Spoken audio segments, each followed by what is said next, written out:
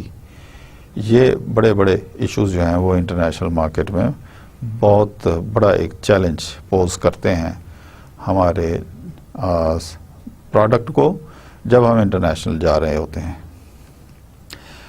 تو یہ کچھ فنڈامنٹلز ہیں انٹرنیشنل مینجمنٹ کے. یہ ایک ایڈوانس کنٹری کے ٹرینڈ کو اس گراف میں آپ کے ساتھ شیئر کیا گیا ہے، جو کہ لیا گیا ہے U S bureau of economic analysis سے. آپ دیکھیں کس طریقے سے جب کوئی بھی کمپنیز انٹرنیشنل مارکیٹ میں انٹر ہوتی ہیں تو ان کے انویسٹمنٹ کس طرح چینج ہوتی ہیں. اس میں دیکھیں یہ جو ڈیوریشن جو ایکس ایکسس پہ دکھایا گیا ہے، ایکس ایکسس پہ ڈیوریشن دکھائی گئی ہے کہ کون سا ٹائم پیریڈ ہے. This is the time period from the year 2000 to 2010. اس میں دیکھیں جو امریکن انویسٹمنٹ ہے باہر کے کنٹریز میں وہ بڑی تیزی سے بڑھ رہی ہے، لیکن جو امریکہ کی ڈائریکٹ انویسٹمنٹ ہے باقی کنٹریز میں، وہ اس کا گراف جو ہے نہ صرف نیچے ہے بلکہ فلیٹر ہے. اس کا مطلب ہے کہ the rate of increase in direct investment by US companies is relatively less. اس کی کئی ریزنز ہیں. یہ انالیسز ہم اس لیے کرتے ہیں تاکہ ہم اپنی مینجمنٹ کو آرگنائز کر سکیں، ہم سمجھ سکیں کہ آخر کسی بھی کنٹری کی انویسٹمنٹ باہر کے کنٹریز میں کیوں کم ہے، یا باہر کے جو انویسٹرز ہیں وہ اس کنٹری میں کیوں کم ہو گئے ہیں یا زیادہ ہو گئے ہیں، کس پیریڈ میں زیادہ ہیں، اور کیا فیکٹرز تھے جس کی وجہ سے فارن ڈائریکٹ انویسٹمنٹ بڑھی. تو اسٹوڈنٹس، آپ کو معلوم ہوگا کہ یہ وہ پیریڈ ہے جس میں امریکن فورسز دنیا کے تقریباً کوئی 10 سینٹرز کے اوپر 10 ملکوں میں ڈائریکٹ یا انڈائریکٹ جنگ میں انوالو تھے، جس میں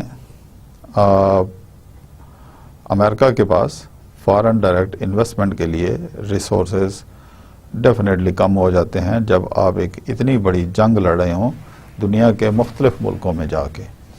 تو یہاں ایک آن اے لائٹر نوٹ میں یہ کہوں گا کہ جب آپ جنگ میں بھی ملٹی نیشنل ہونے کی کوشش کرتے ہیں تو اس کی بھی آپ کو ایک بہت بڑی کاسٹ پے کرنی پڑتی ہے، جو کہ انویسٹمنٹ کی شکل میں یہ سامنے نظر آ رہی ہے. تو بہرحال یہ مینجمنٹ کے ایشوز ہیں جس کو ظاہر ہے امریکہ ایک ایڈوانس کنٹریز ہے جس کے پاس ٹاپ ناچ مینجمنٹ موجود ہے، جس کے پاس اسٹیبلشڈ جو انجینئرنگ کمپنیز ہیں اور جن کا ایک جس کی ایک مارکیٹ جو ہے وہ بہت میچور اور ہائیلی میکنائزڈ ہے، جس میں معمولی سی تبدیلی بھی بڑی کلیئرلی انڈیکیٹ ہو جاتی ہے، اور اس طریقے سے مینجمنٹ جو ہے اس کو چیلنج سمجھ کے اس کو مینج کر لیتی ہے سکسیسفلی. لیکن پاکستان جیسے ملکوں کے لیے یہ سارے چیلنجز ابھی آگے ہیں جب ہم ملٹی نیشنل یا انٹرنیشنل مارکیٹ کو جانے کی کوشش کریں گے. یہ ایک ڈیٹا ہے پائی چارٹ میں جو دکھایا گیا ہے کہ کس طریقے سے فارن انویسٹمنٹ جو ہے یو ایس فارن انویسٹمنٹ جو ہے اس کو ہم ڈیوائیڈ کر سکتے ہیں ڈفرینٹ پروپورشنز میں. آپ دیکھیں کہ سب سے زیادہ جو انویسٹمنٹ ہے امریکہ کی وہ کینیڈا میں ہے تقریباً 47%. یورپ میں انویسٹمنٹ ریلیٹیولی کم ہے، بلکہ یہاں پہ مکمل ڈیٹا نہیں لایا جا سکتا. میں ویسے آپ کے ساتھ شیئر کروں جو انڈیکیٹرز شو کرتے ہیں کہ یورپ میں امریکہ کی ڈائریکٹ انویسٹمنٹ کم تھی، بلکہ یورپ کی انویسٹمنٹ امریکہ میں بہت زیادہ تھی. تو امریکہ کی مارکیٹ یورپ کے لیے ایک بہت بڑی انویسٹمنٹ کی مارکیٹ تھی، اس لیے وہاں پہ جبکہ ریورس جو تھا وہ کم تھا. اسی طرح ایشیا اور پیسیفک میں صرف 15%، میڈل ایسٹ میں تقریباً 1%، مور اور لیس 1 اور ایکسیڈنگ 1%، افریقہ 2%. اسی طرح لیٹن امریکہ میں ریلیٹیولی اسی طرح لیٹن امریکہ اور ویسٹرن ہیمسفیئر میں صرف 8%. تو لیڈنگ جو انویسٹمنٹ یا میوچل انویسٹمنٹ ہے وہ یورپ کے ساتھ ہے امریکہ کی، یعنی امریکن انویسٹمنٹ ان یورپ 29%، لیکن اس سے کئی گنا زیادہ یورپ کی انویسٹمنٹ جو ہے وہ یہ ایسا کیوں ہوتا ہے؟ اگر ایک کنٹری اگر ایک گروپ یا کنسورشیم آف کنٹری ایک بہت بڑے پیمانے پر انویسٹمنٹ ایک کنٹری میں کر رہا ہے اور اس کے بدلے میں اس کنٹری کی بھی انویسٹمنٹ وہاں پہ ہے، تو ایسا نہیں ہے کہ یہ 29% جو یورپ کی انویسٹمنٹ کی 29% ہے وہ کینسل ہو جائے گی. ایسا نہیں ہوتا. کمپنیز عام طور پہ کمپیریٹیو ایڈوانٹیجز کو دیکھتے ہیں. مثلا امریکن انویسٹر جب یورپ میں انویسٹمنٹ کرے گا تو وہ یہ دیکھتا ہے کہ اس کو لوکلی جو را مٹیریل اویلیبل ہے وہ کتنا چیپلی اویلیبل ہے. وہ جو اپنی پروڈکٹ فائنل فارم میں وہاں پہ پہنچائے گا وہ اس کو کتنی ایکسپینسو یا کتنی چیپلی وہ وہاں پہ اویلیبل کرے گا. کمپیریٹیو ایڈوانٹیج کا مطلب یہ ہے کہ دو کنٹریز کی جب ٹریڈ ہوتی ہے تو دونوں میں سے کتنا ریلیٹیولی چیپلی اپنی پروڈکٹ کو پروڈیوس کر کے دوسرے کنٹری میں سیل کر سکتا ہے. تو بیسیکلی اس کو کاسٹ کمپیریٹیو اسٹڈی بھی کہتے ہیں. تو آپ نے پڑھا ہوگا کہ انڈیا کے سافٹ ویئر امریکن اور یورپین مارکیٹس میں کیوں زیادہ پاپولر ہوئے؟ اس لیے کہ انڈیا میں جو سافٹ ویئر بنتا تھا اٹ واز ریلیٹیولی چیپر، اور جو امریکہ میں جو کہ جب بھی کوئی کنٹری بہت زیادہ ترقی کر جاتا ہے تو وہاں پہ فیکٹرز آف پروڈکشن مہنگے ہو جاتے ہیں، وہاں demand for all factor increases. Soft where hard where تو تھا، ہارڈ ویئر بغیر سافٹ ویئر کے چلتے نہیں. تو سافٹ ویئر کی ڈیولپمنٹ اگرچہ وہاں پہ تھی لیکن بہت ایکسپینسو تھی، لیبر مہنگی تھی، کمپیوٹر انجینئر بہت ایکسپینسو تھے، سافٹ ویئر انجینئر بہت مہنگے تھے. جبکہ انڈیا میں کیونکہ پاپولیشن زیادہ ہے، یہاں ان کی کاسٹ آف لیونگ بھی کم ہے، یہاں پہ ایجوکیشن کے اوپر جو ایکسپینڈیچر ہوتا ہے انڈیا اور پاکستان میں وہ ریلیٹیولی کم ہے. تو اس لیے اور پھر ہمارا کمپیوٹر انجینئر جو ہے وہ ریلیٹیولی کم پے کے اوپر بھی کام کرنے کے لیے تیار ہو جاتا ہے. تو یہ ایک بڑی وجہ ہوتی ہے کہ دو کنٹریز آپس میں میوچلی بینیفٹس کو دیکھتے ہیں کہ ان کو کمپیریٹیو ایڈوانٹیجز کہاں پہ اور کس طریقے سے ہیں، اور مینجمنٹ اس بات کا خاص خیال رکھتی ہے. تو اسٹوڈنٹ اس پورے کورس میں جو ہم مینجمنٹ سے ریلیٹڈ ایشوز ڈسکس کر رہے ہیں ان کا فوکس یہ ہے کہ صرف آپ نے پروڈکٹ ڈیولپمنٹ کرنا نہیں سیکھنا، بلکہ آپ نے یہ سیکھنا ہے کہ جو پروڈکٹ آپ ڈیولپ کر رہے ہیں اس کو کتنا کمپیٹیٹیو اور کتنا کمپیریٹیولی آپ بہتر انداز میں سیل کر سکتے ہیں. ایسا نہ ہو کہ آپ پروڈکٹ ڈیولپ کر لیں اور وہ اتنی ایکسپینسو ہو کہ آپ بعد میں اس کو سیل ہی نہ کر سکیں. تو یہ ساری مینیجریل سکلز جو ہم ڈسکس کر رہے ہیں یہ اس کے لیے انتہائی ضروری ہیں. تو اسٹوڈنٹس آگے چلتے ہیں. Organizations by level of international involvement. جب بھی کوئی آرگنائزیشن انٹرنیشنلی انوالو ہوتی ہے تو اس کے یہ ڈفرینٹ لیولز ہوتے ہیں. جب بھی انٹرنیشنل لیول پہ آرگنائزیشن جاتی ہیں تو یہ ان کے لیولز ہوتے ہیں. سب سے پہلا جو لیول ہے وہ لوکل مارکیٹ ہے. کوئی بھی پروڈکشن یونٹ جب اسٹیبلش ہوتا ہے تو وہ لوکل لیول، بلکہ میں کمپیوٹر سائنسز میں اگر ہم جائیں، کمپیوٹر سائنس میں آپ کا ڈرائنگ روم یا آپ کا بیڈ روم بھی ایک سٹارٹ پوائنٹ ہوتا ہے. جب آپ گھر میں بیٹھ کے جہاں آپ اٹھتے ہیں، بیٹھتے ہیں، آپ سوچتے ہیں، اپنی تھنکنگ کو آرگنائز کر کے ایک سافٹ ویئر ڈیولپ کرتے ہیں یا کوئی ایسی پروڈکٹ آپ ڈیولپ کرتے ہیں جو فائنانشیل سیکٹر کے لیے یا مینوفیکچرنگ سیکٹر کے لیے یوزفل ہو سکتی ہے یا ایجوکیشن انسٹیٹیوشنز کے لیے یوزفل ہو سکتا ہے، تو آپ کا سٹارٹ جو ہے وہ گھر سے ہوتا ہے. لیکن یہاں جو ڈومیسٹک آرگنائزیشن سے مراد ہے وہ صرف گھر تک محدود نہیں ہے. اس کا مطلب لوکل باؤنڈریز ہیں.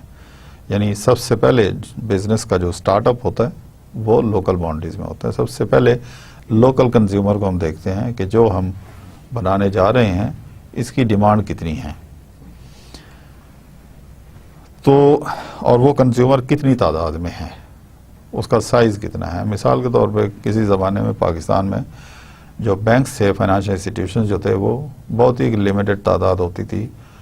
اب ماشاءاللہ سے یہ financial sector relatively grown up ہے. ابھی بھی انٹرنیشنل سٹینڈرڈ پہ تو نہیں ہے لیکن ریلیٹیولی بیٹر ہے.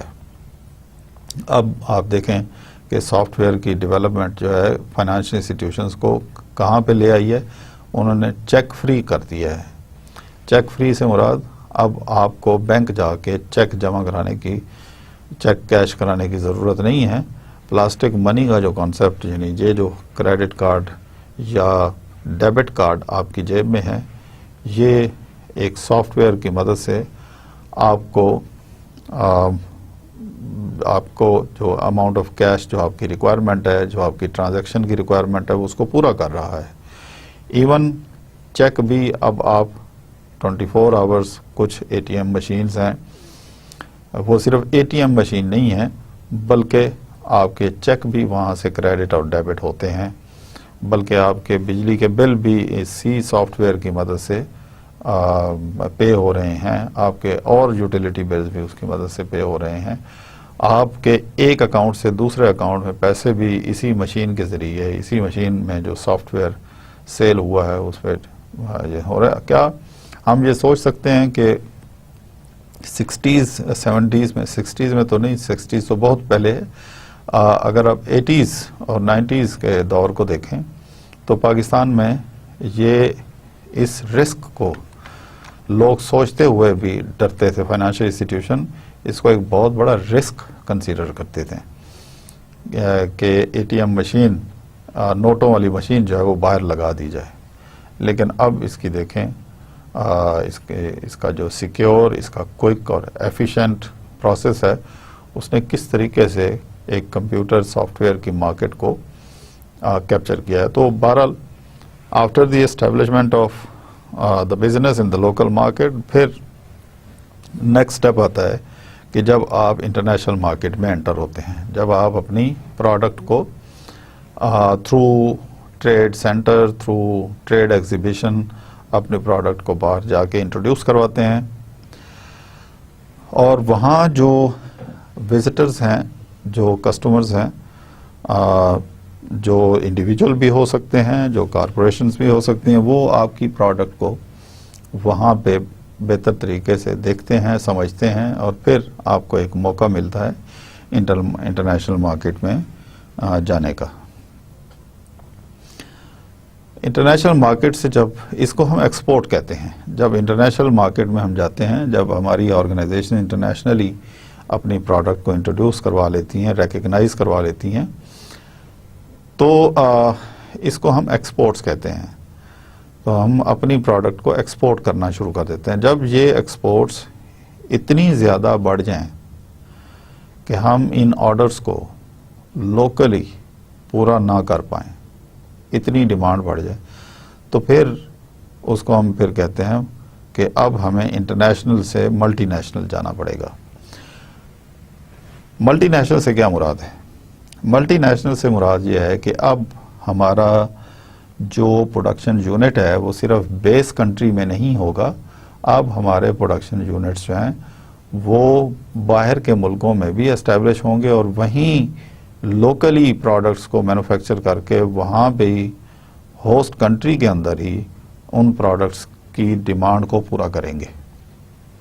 اس کو ہم کہتے ہیں ملٹی نیشنل آرگنائزیشن. آج کل باؤنڈریز ریلیکس ہونے کی وجہ سے فری ٹریڈ کی ڈیولپمنٹ کے بعد، یعنی WTO ورلڈ ٹریڈ آرگنائزیشن کی ڈیولپمنٹ کے بعد ملٹی نیشنل آرگنائزیشنز کو کی اسٹیبلشمنٹ میں بہت ہیلپ ملی ہے. انٹرنیشنل آرگنائزیشنز کو ملٹی نیشنل جانے میں بڑی ہیلپ ملی ہے.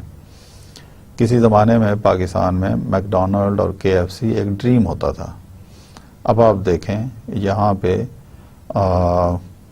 یہ ساری ملٹی نیشنل موجود ہیں، خاص طور پہ یہ فوڈ ملٹی نیشنل. آخر فوڈ ملٹی نیشنل یہاں پہ کیوں تیزی سے آئی ہیں؟ کمپیوٹر اور گاڑیوں کے جو مینوفیکچررز ہیں، آٹوز ہیں، وہ اتنی تیزی سے کیوں نہیں ہیں؟ یہ ایک امپورٹنٹ کوشچن ہے کہ آخر فوڈ کے جو ملٹی نیشنل ہیں وہ یہاں پہ بڑی تیزی سے آ گئی ہیں، جبکہ بے شمار اور پروڈکٹس ہیں جو کیپٹل ریلیٹڈ ہیں وہ یہاں پہ اسٹیبلش نہیں ہوئی. سیدھا سا آنسر ہے کہ ملٹی نیشنل جانے سے پہلے آپ نے یہ دیکھنا ہوتا ہے کہ آپ کی پروڈکٹس کی ڈیمانڈ کس تیزی سے بڑھ رہی ہے، اور اس پروڈکٹ کی مینوفیکچرنگ میں آپ کو جو آپ کے جو کاپی رائٹس ہیں، آپ کے جو ٹریڈ مارک ہے، اس کی ریکگنیشن کتنی ہے. اس کو دیکھتے ہوئے اب فوڈ آئٹمز میں، جو کہ فاسٹ فوڈ یہاں پہ اتنا کوئی رواج نہیں تھا، لوگ زیادہ تر کانٹیننٹل اور لوکل فوڈ کو پسند کرتے تھے. تو جیسے ہی یہ ملٹی نیشنل جہاں پہ انٹروڈیوس ہوئیں، لوگ باہر سے جب ہو کے آئے، ان کو پتہ چلا کہ KFC ایک ریڈی میڈ پروڈکٹس ہے، میکڈونلڈ ریڈی میڈ پروڈکٹس ہیں، اور بے شمار ریڈی میڈ جو ہیں پروڈکٹس اویلیبل ہیں. تو یہاں پہ ان کو ایک موقع ملا اپنے یونٹ اسٹیبلش کرنے میں، اپنے آؤٹ لیٹس یہاں پہ انہوں نے اسٹیبلش کیے. ٹرانس نیشنل آرگنائزیشنز، یہ ملٹی نیشنل کے بعد پھر ٹرانس نیشنل آرگنائزیشن، یعنی ایک سے زیادہ کنٹری سے، ایک کنٹری سے دوسرے سے تیسرے، اور یہ اس طریقے سے ہم پھر یہ بہت ہی ہائی لیول کی انوالومنٹ ہے، یعنی اکراس دا کنٹریز. اب یہ ڈفرینٹ لیولز ہیں کسی بزنس کے گرو کرنے میں، لیکن اس کے لیے بڑی ہائی لیول کی مینیجریل سکل چاہیے. صرف ٹیکنیکل سکل کا ہونا کافی نہیں ہے. یقیناً ٹیکنیکل سکل اس میں بہت یوزفل اس سینس میں ہے کہ آپ لیٹسٹ انفارمیشن کو انوویشن سے پروڈکٹیو طریقے سے اپنی اچھی پروڈکٹ کو ڈیولپ کریں، اور اس پروڈکٹ کو over the period of time اس میں زیادہ سے زیادہ امپروومنٹ لے کے آئیں. کنٹینیوس امپروومنٹ، کنٹینیوس چینج جو ہے وہ آپ کے لوکل سے انٹرنیشنل، انٹرنیشنل سے ملٹی نیشنل اور پھر ٹرانس نیشنل کی طرف ایک راستے کو کھول دیتی ہیں. تو اسٹوڈینٹس،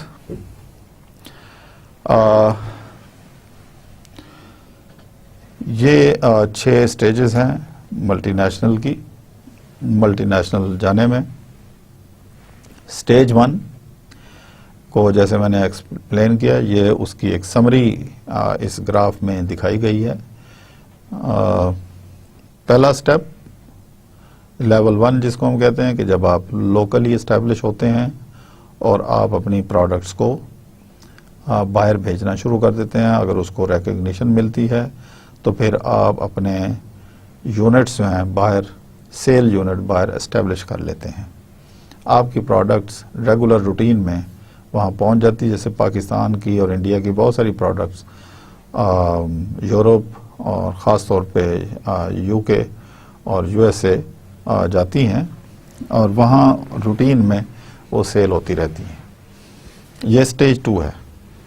اسٹیج 3 میں ہمیں لائسنس لینے کی ضرورت پڑتی ہے for the use of patents اور پھر نو ہاؤ. اور یہ لائسنس جو ہے ہم جہاں پہ اپنا یونٹ اسٹیبلش کرنا چاہتے ہیں ان کو ہم پرمیشن دیتے ہیں کہ وہ ہمارے فارمولے کو یوٹیلائز کر سکیں, ہماری پروڈکٹ کو یوز کر سکیں. جیسے اگر پاکستان کے جو سافٹ ویئر ڈیولپرز ہیں اگر یہ کورین کمپنیز کے ساتھ, کورین کی بہت ساری کمپنیز ہیں, موبائل کمپنیز ہو سکتی ہیں, جس ایئر کنڈیشنر کمپنیز ہو سکتی ہیں, کیونکہ اب تو ایئر کنڈیشنر میں بھی سافٹ ویئر یوز ہو رہے ہیں. ان کی ڈیولپمنٹ ان کی بہتری کی طرف ایک کمپٹیشن, میں آپ کو ایک ایسی ایک مارکیٹ بتا رہا ہوں جس میں آپ بہت اچھا کام کر کے اپنی پروڈکٹ ڈیولپ کر کے اے سی کمپنیز کو, اے سی مینوفیکچررز کو سیل کر سکتے ہیں.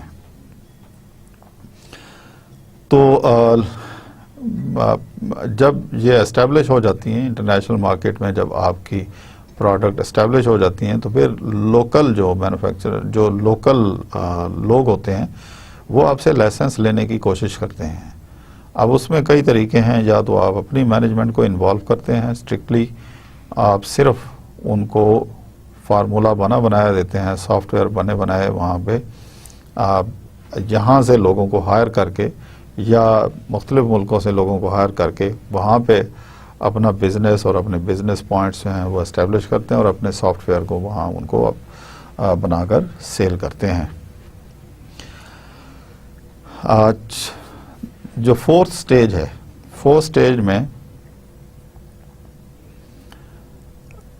Establishment of foreign manufacturing facilities, وہاں پہ ہم یہ, اور 5ویں اسٹیج پہ پھر ہم ملٹی نیشنلائز مینجمنٹ جو ہے وہ کرتے ہیں فرام ٹاپ ٹو باٹم, جس میں ڈائریکٹ انویسٹمنٹ ہماری ہوتی ہے. لوکل جو مڈل لیول اور باٹم پہ لوور لیول پہ جو مینجمنٹ ہے وہ وہاں پہ لوکلائز ہوتی ہیں, جبکہ ٹیکنالوجی اور ٹاپ مینجمنٹ اور سی ای او کا فنکشن وہ ہمارا اپنا ہوتا ہے.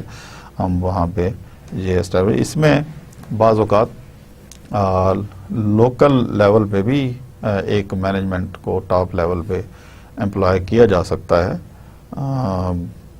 جس کی یقیناً TOR جو ہیں یعنی ٹرمز آف ریفرنسز جو ہیں وہ باقاعدہ طے ہوتی ہیں. اس کے بعد 6ٹھی اسٹیج پہ یہ multinationalises ownership of the corporate stock, یعنی جو کارپوریشن کے وہاں کے اسٹاک شیئرز جب ہم ایسا کرتے ہیں تو then this is further development of the businesses. تو یہ جو 4 اسٹیجز ہے ان کی یہ ایلیبوریشن ہے, ایکسپلینیشن دی گئی ہے, جس کو میں نے پہلے بھی ایکسپلین کیا. اب یہ یہاں پہ بڑا کلیئرلی یہ مینشن ہے. فردر ڈیٹیل جو ہے اس کی کچھ ایگزامپلز جو ہیں وہ آپ کو بک میں بھی دی گئی ہیں, جو میں نے بک ریکمینڈ کی ہوئی ہے مینجمنٹ کی, اس میں آپ وہ چیپٹر 4 میں یہ ایگزامپلز بڑی ڈیٹیل سے دی گئی ہیں, جس میں ملٹی نیشنل کی بے شمار ایگزامپلز بھی ڈسکس ہوئی ہیں. یہ مینجمنٹ کی کمپلیکسٹیز کا ایک چارٹ ہے. جب ہم ان 6 اسٹیجز میں موو کرتے ہیں تو کس طریقے سے ہماری مینجمنٹ اسکل کے لیے چیلنجز بڑھتے ہیں اور کس طریقے سے ہم اس کو مینیج کر سکتے ہیں. یہ وہ نیٹ ورک ہے, یہ وہ کوآرڈینیٹڈ فگر ہے جس کو آپ پڑھیں تو آپ کو وہی چیز ایکسپلین کی گئی ہے کہ آپ کو ہر سٹیج کے اوپر کیا کمپلیکیشنز آتی ہیں اور ان کمپلیکیشنز کو آپ نے کس طریقے سے سسٹمیٹکلی ایڈریس کرنا ہوتا ہے اور کیا سسٹم اویلیبل ہو سکتے ہیں. ڈیفینیٹلی اس میں کمپیوٹر ٹیکنالوجی کا اور سافٹ ویئر کا ایک بہت بڑا رول ہے. تو بہرحال اس کو میرا خیال ہے آپ اس کو خود ڈیٹیل سے پڑھیں گے. بک کے اندر اس کی ایکسپلینیشن بھی دی ہوئی ہے. یہ سٹیجز ہیں کہ کس طریقے سے ہم ڈفرینٹ طریقے سے کس طرح ہم ڈفرینٹ سٹیپس سے ڈفرینٹ لیول سے گرو کر کے ملٹی نیشنل کی طرف جاتے ہیں اور کیا پھر چیلنجز آتے ہیں.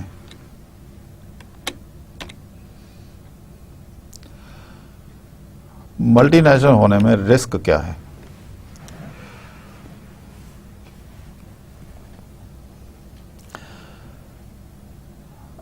سب سے بڑا رسک انویسٹمنٹ اور اس کے فورن آپریشنز ہیں. اس کے لیے ایک بہت بڑی انویسٹمنٹ چاہیے ہوتی ہے اور اس کے لیے فیزیبلٹی بڑی اسٹرانگ قسم کی ہونی چاہیے. لوکل کمپیٹیٹرز کو سمجھنا بہت ضروری ہے. وہاں ایکسپیکٹڈ ریٹرنز کی کیلکولیشن بہت ضروری ہے.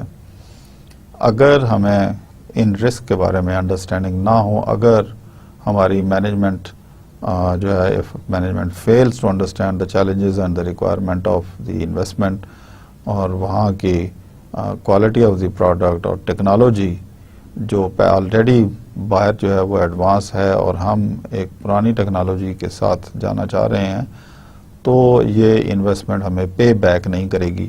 اس سے نقصان ہونے کا خطرہ ہے. ان چیزوں کو سمجھنا بہت ضروری ہے کہ اور کون کون سے رسک انوالو ہیں. لوکل ان ہوسٹ کنٹریز کی گورنمنٹ کی ریگولیشنز کیا ہیں, ان کو سمجھنا بہت ضروری ہوتا ہے.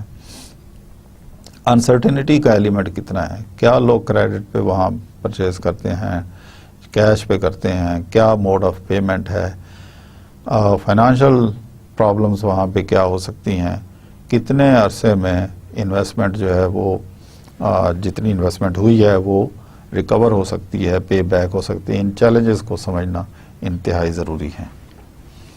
تو بیسیکلی اگر ہم اس کو سم اپ کریں تو نمبر 1 تو ہمیں انویسٹمنٹ کی ریکوائرمنٹ یعنی فائنانسز ہمارے پاس ٹھیک ٹھاک ہوں. نمبر 2 ہم وہاں کی ایکسپیکٹڈ ارننگ کو کیلکولیٹ کر سکیں بزنس سٹارٹ کرنے سے پہلے, جس کا مطلب یہ ہے کہ ایک ویل کنیکٹڈ اور ویل کنٹری وائڈ ہمارے پاس ڈیٹا موجود ہو جس کو ہم اینالائز کر کے آلریڈی ایگزسٹنگ بزنسز کے پوٹینشیل کو سمجھ سکیں کہ ہماری کیا جگہ بنتی ہے, وہاں پہ ہم اسٹیبلش کر پائیں گے اپنے آپ کو کہ نہیں, اور پھر ہماری جو ڈیزائرڈ آؤٹ کم ہے اس کے اندر کتنی انسرٹینٹی ہے, کتنا رسک لیول ہے, کیا ہمیں جو ہے وہ ڈیزائرڈ آؤٹ کم جو ہے جلدی مل جائے گی یا ڈیزائرڈ آؤٹ کم جو ہے اس کو ٹائم لگے گا. فائنینشیل پرابلم کیا ہو سکتے ہیں جس کی وجہ سے فائنینشیل پرابلم کی وجہ سے عام طور پہ انویسٹمنٹ بہت برے طریقے سے افیکٹ ہوتی ہے. مثلا وہاں کا جو فائنینشیل سیکٹر ہے وہ کتنا سپورٹیو ہے, وہاں کے فائنینشیل انسٹیٹیوشنز جو ہیں وہ کتنے ویل آرگنائزڈ ہیں, کون کون سے کس قسم کے فائنینشیل انسٹیٹیوشنز وہاں پہ کام کر رہے ہیں جو ہمارے بزنس میں سپورٹ کر سکتے ہیں. ان کو سمجھنا انتہائی ضروری ہے. اسٹوڈینٹس, ان چیلنجز اور رسک کے بعد ملٹی نیشنل کارپوریشنز کی ورک فورس کا بھی بہت امپورٹنٹ ایلیمنٹ ہے. ورک فورس میں کئی قسم کی ورک فورس ہوتی ہے. اس میں پہلے لیول پہ تو ہم یہ دیکھتے ہیں کہ جس کنٹری میں ہم جا رہے ہیں وہاں فار ایگزامپل ایز پاکستانی ہم جا رہے ہیں تو ایکسپیٹریٹس کتنے یعنی پاکستانی آلریڈی وہاں پہ کتنے ہیں, ان میں سے بہتر ورک فورس ہمیں میسر آ سکتی ہے, مل سکتی ہے کہ نہیں, اس کو دیکھنا. دوسرے لیول پہ ہم نے یہ دیکھنا ہوتا ہے کہ ہوسٹ کنٹری نیشنلز جو ہیں جہاں پہ ہم اپنا بزنس اور پروڈکشن یونٹ اسٹیبلش کرنے جا رہے ہیں, وہاں کے لوکل لوگ لوگ جو ہے وہ اسکلڈ لیبر جو ورک فورس ہمیں چاہیے ان کے اندر وہ ریکوائرڈ اسکل موجود ہے. ان کا ایجوکیشن سسٹم جو ہے اس قسم کی اسکل سکھا رہا ہے جو ہمارے یونٹس ہمارے بزنس کے لیے ریکوائرڈ ہیں یا کہ نہیں. اس لیے کہ اگر ہوسٹ کنٹری کے اپنے نیشنل اسکل اویلیبل نہیں ہیں تو پھر یہاں سے لوگوں کو وہاں لے جا کر وہاں اسٹیبلش کرنا بعض اوقات ایکسپینسو ہوتا ہے. تو یہ ہمیں ان چیزوں کا خیال رکھنا ہے کہ ہم نہ صرف وہاں پہ فارنر ہوں گے بلکہ ہمارا ایک بہت بڑا کمپٹیشن لوکل لوگوں کے ساتھ لوکل پروڈیوسر کے ساتھ بھی ہوگا اور ہم نے کاسٹ کٹ کر کے بہتر پروڈکٹ کس طریقے سے وہاں پہ ڈومینیٹ کرنی ہے سپلائی کرنی ہے. اس کے علاوہ جو تھرڈ جو سورس آف ورک فورس ہے وہ ہے تھرڈ کنٹری نیشنلز. جیسے اگر ہم سعودی عرب میں کوئی یونٹ اسٹیبلش کرنا جا رہے ہیں, سعودی عرب میں بہت ساری یونیورسٹیز بن گئی ہیں, بہت سارے مینوفیکچرنگ یونٹس ہیں, ان کو ہمارے کمپیوٹر انجینئرس کی اور کمپیوٹر سافٹ ویئر ڈیولپرس کی ایک بہت بڑی ڈیمانڈ موجود ہے.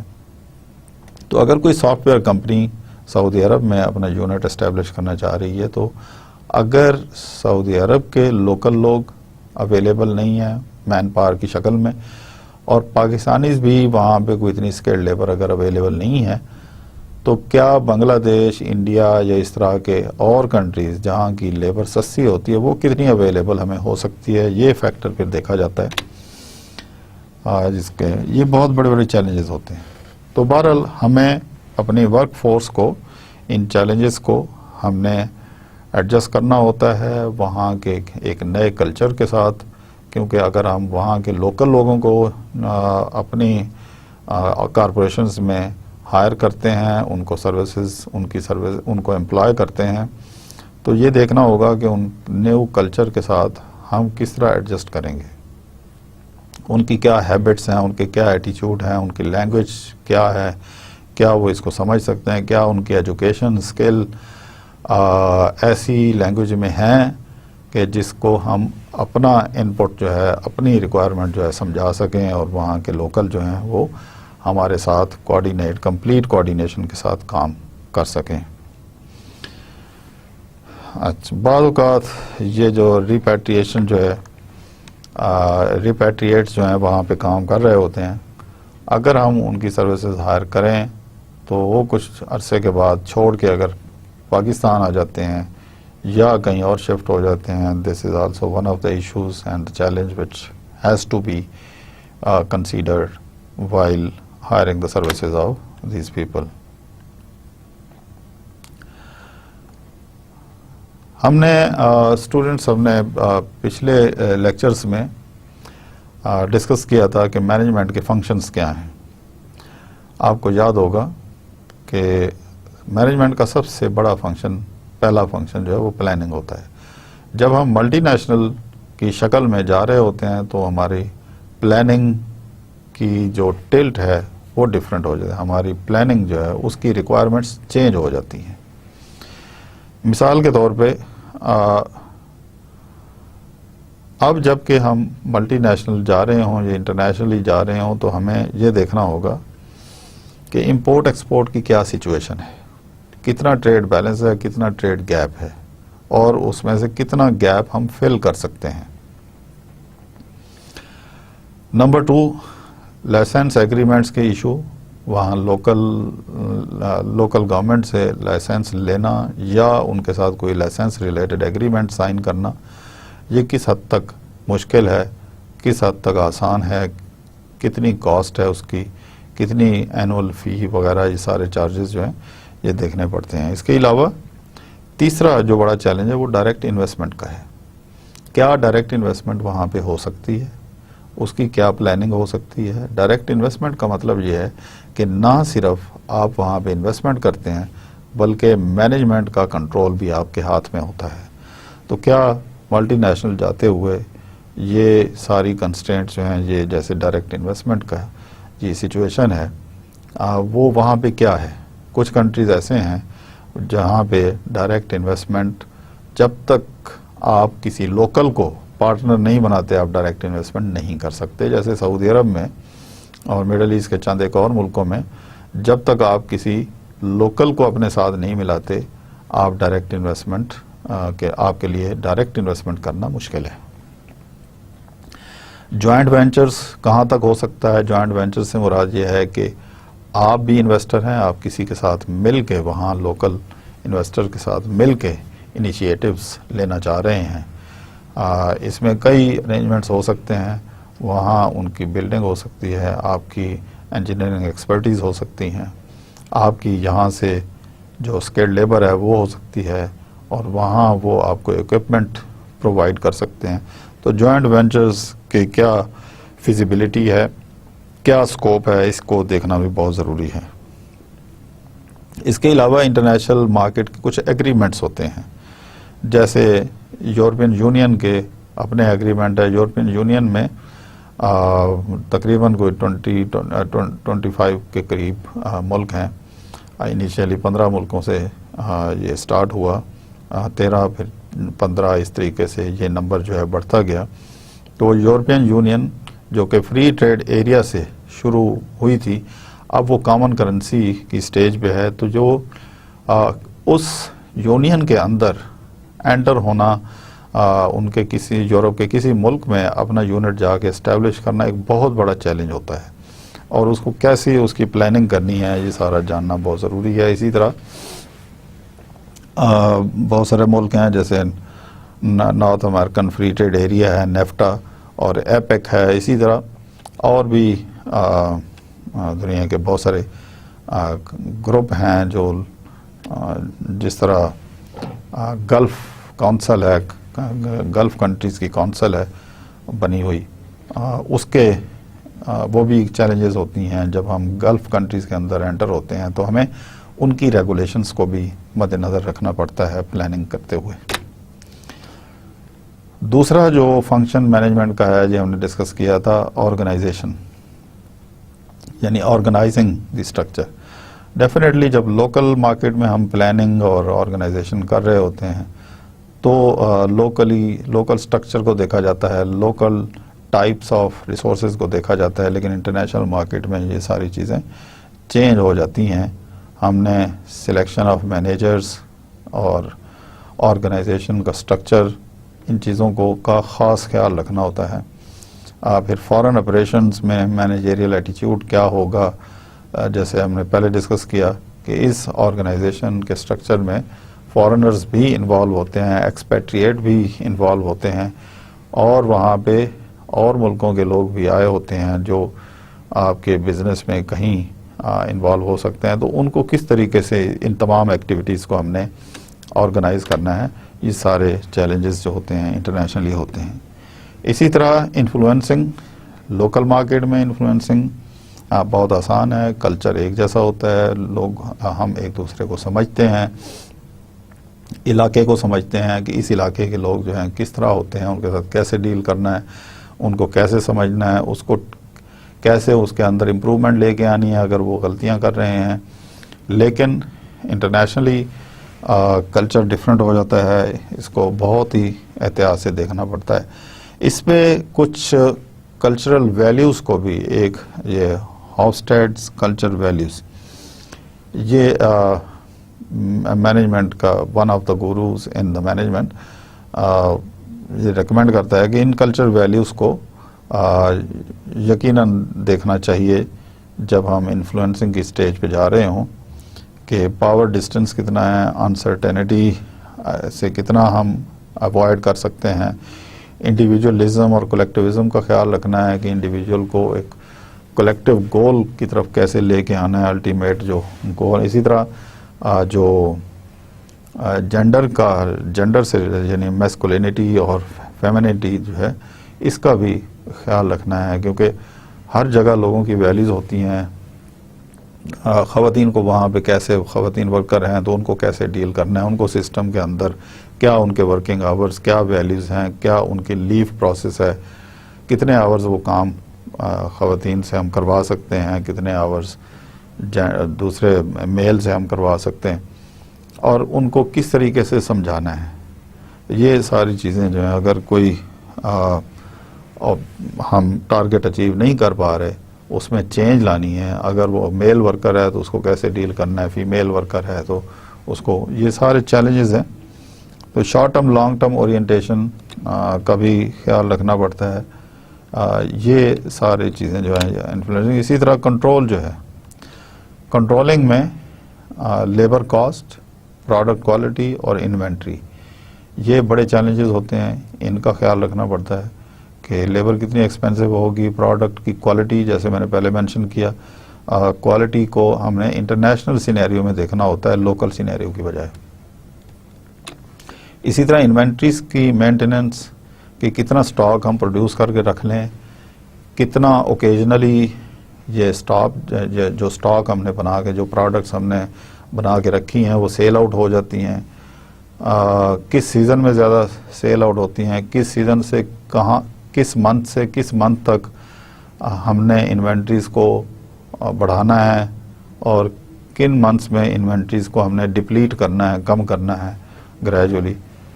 تو یقیناً اس کے لیے بھی یہاں پہ کنٹرولنگ کی جو سٹیج ہے, اس میں کاسٹ کا بہت بڑا ایلیمنٹ ہے. انوینٹری میں بھی کاسٹ کا element, quality of the product میں بھی کاسٹ کا ایلیمنٹ آتا ہے, اور لیبر کاسٹ میں بھی. تو بیسیکلی کنٹرولنگ میں یہاں کاسٹ کا پرسپیکٹو بہت امپورٹنٹ ہے. ٹرانس نیشنل آرگنائزیشنز کی طرف اگر آپ آ جائیں, ٹرانس نیشنل ایک بہت ہی لیٹر سٹیج ہوتی ہے. گلوبل آرگنائزیشنز جو ہیں جب ٹرانس نیشنل ہو جاتی ہیں, یہ پھر صرف ایک نیشن تک یا ملٹی نیشنل تک محدود نہیں رہتے, یہ گلوبل سٹیزن بن جاتے ہیں. بزنس مین جو ہیں یا مینوفیکچرر جو ہیں, یہ پھر جہاں بھی فیزیبلٹی دیکھتے ہیں, جہاں بھی ان کو بزنس جو ہیں وہ بہتر ہوتا نظر آتا ہے, تو یہ وہاں پہ اپنا ایسٹ جو ہے شفٹ کر دیتے ہیں. جیسے لیٹ نائنٹیز میں جو بزنسز جو تھے وہ ایشیا کی طرف شفٹ ہوئے تھے. جاپان کا بہت بڑے مینوفیکچرر اور جاپان کی بہت بڑی ٹیکنالوجی جو ہے وہ ٹرانسفر ہو گئی تھی. اسی طرح آہستہ آہستہ چائنا کی طرف یہ شفٹ ہوا ہے, کیونکہ چائنا بڑی تیزی سے گرو کر رہا تھا. تو پچھلے 20 سالوں میں چائنا کی طرف ٹیکنالوجی کا ٹرانسفر بہت زیادہ ہوا ہے, اور وہاں اب ڈفرینٹ ٹائپس کے سافٹ ویئر ہارڈ ویئر کی ڈیمانڈ جو ہے وہ بہت زیادہ ہے. چائنا تو اب ہارڈ ویئر تو بہت سارے مینوفیکچر بھی کرتا ہے, سپلائر بھی ہے. ایون بہت ساری جاپنیز کی کمپیوٹر کمپنیز, کوریا کی کمپیوٹر کمپنیز, امریکہ کی, یورپ کی بہت ساری کمپنیز جو ہیں وہ آؤٹ سورس کرتی ہیں. بہت سارے پارٹس جو ہیں وہ چائنا سے بلک میں مینوفیکچر کروا کے پرچیز کرتی ہیں, اس لیے کہ وہ کاسٹ کا ان کا پرسپیکٹو بہت امپورٹنٹ ہوتا ہے. چائنا سے بلک میں جب وہ پرچیز کرتی ہیں تو ان کو چیپر پڑتا ہے, اور ان کی پروڈکٹ کی مارکیٹ آلریڈی اسٹیبلشڈ ہے. تو اس طریقے سے وہ اپنی پروڈکٹ کو کم پرائز پہ سیل بھی کر سکتی ہیں. تو نہ صرف کوالٹی فنکشنالٹی بہتر ہو رہی ہے, بلکہ کاسٹ آف ڈوئنگ بزنس بھی کم ہو رہا ہے یہ آؤٹ سورسنگ کی وجہ سے. تو یہ سارا ٹرانس نیشنل بزنسز ہیں. میجر ایشوز کیا ہو سکتے ہیں مینجمنٹ کے لیے؟ کچھ تو ہم ڈسکس کر رہے ہیں, اب ہم سم اپ کرتے ہیں کہ سب سے بڑا ایشو مینٹیننگ ایتھکس, جو کہ ہوم کنٹری سے ٹوٹلی ڈفرینٹ ہوتی ہیں. وہاں کی اپنی ویلیوز ہوتی ہیں, ریلیجن ہوتا ہے, ایتھنک گروپس ہوتے ہیں ان کے اپنے.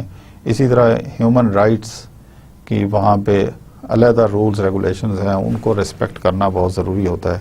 اس کے علاوہ لوکل ٹریڈیشنز کا خیال رکھنا کہ ان کے کون سے ڈیز ہیں جو ہولی ڈیز ہیں, کون سے ان کے ڈیز ہیں جو ان کے ریلیجیس ڈیز ہیں, اور ان کو کس طریقے سے ایڈورٹیزمنٹ میں بھی ایڈریس کرنا ہے, اور پروڈکٹ کی پیکنگ میں بھی اس کو ایڈریس کرنا ہے. ان ساری چیزوں کا خیال رکھنا پڑتا ہے جب بھی ہم انٹرنیشنل مینجمنٹ میں جاتے ہیں. اسی طرح کلچر از ویری امپورٹنٹ, اور وہاں کے کلچر میں اڈاپٹیشن کتنی ہے. کافی حد تک اڈاپٹیشن کرنی پڑتی ہے لوکل بزنسز کو انٹرنیشنل مارکیٹ میں. اسی طرح لاجسٹک کے بارے میں انفارمیشن اور پھر بہت ساری چیزوں کی اپلیکیشنز وہ لوکل لینگویج میں انٹروڈیوس کروانی پڑتی ہیں. تو اسٹوڈنٹس یہ ہمارا سم اپ ہے. ہم نے آج کے لیکچر میں کیا کچھ سیکھا کہ ملٹی نیشنل یا انٹرنیشنل مارکیٹ میں الٹیمیٹلی جانا جو ہے یہ ہر وینڈر کا، ہر پروڈیوسر کا، ہر software hardware companies کا ایک ٹارگٹ ہونا چاہیے. لیکن اس کے لیے مینجمنٹ کے لیے ایک بہت بڑا جو چیلنج ہوتا ہے، چیلنجز جو ہوتے ہیں وہ ہم نے ڈسکس کیے، اور ان چیلنجز کو کیسے اوور کم کیا جا سکتا ہے وہ ہم نے ڈسکس کیا. اور ہم نے یہ ڈسکس کیا کہ لوکل سے انٹرنیشنل اور پھر ملٹی نیشنل اور پھر ٹرانس نیشنل کس طرح بنتے ہیں، اور پھر اس کو سسٹین کیسے کیا جا سکتا ہے. ظاہر ہے ٹیکنالوجی اڈاپٹیبلٹی سے، فردر انوویشن سے، اور انٹرنیشنل چیلنجز کو سمجھنے سے، اور انٹرنیشنل پولیٹکس کو بھی سمجھنے سے ہم تمام چیلنجز پر قابو پا سکتے ہیں. آئی ہوپ کہ یہ لیکچر جو ہے آپ کے لیے بہت یوزفل ہوگا. انٹرنیشنل مارکیٹ ایک ڈریم ہونا چاہیے.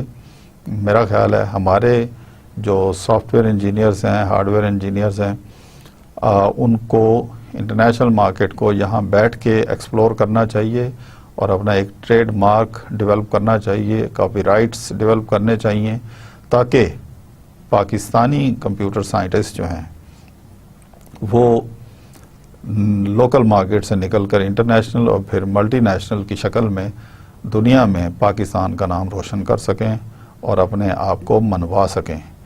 یقیناً پاکستان میں بہت بڑا ٹیلنٹ ہے، موجود ہے، اور ہماری تقریباً بہت ساری یونیورسٹیز کمپیوٹر میں ایجوکیشن دے رہی ہیں، اور کمپیوٹر سافٹ ویئر کی ڈیولپمنٹ میں ہمیں یقیناً فوکس کرنا چاہیے، کیونکہ ہارڈ ویئر میں تو ڈیولپمنٹ میں تو جب تک گورنمنٹ لیول پہ انیشیٹوز نہیں لیے جاتے مشکل ہوگا. لیکن سافٹ ویئر ایک ایسا فیلڈ ہے جس میں ہم بہت بڑا ایک کنٹریبیوشن اپنا کر سکتے ہیں اور اپنے آپ کو منوا سکتے ہیں. انہی الفاظ کے ساتھ یہاں پہ ہم لیکچر کو ختم کرتے ہیں.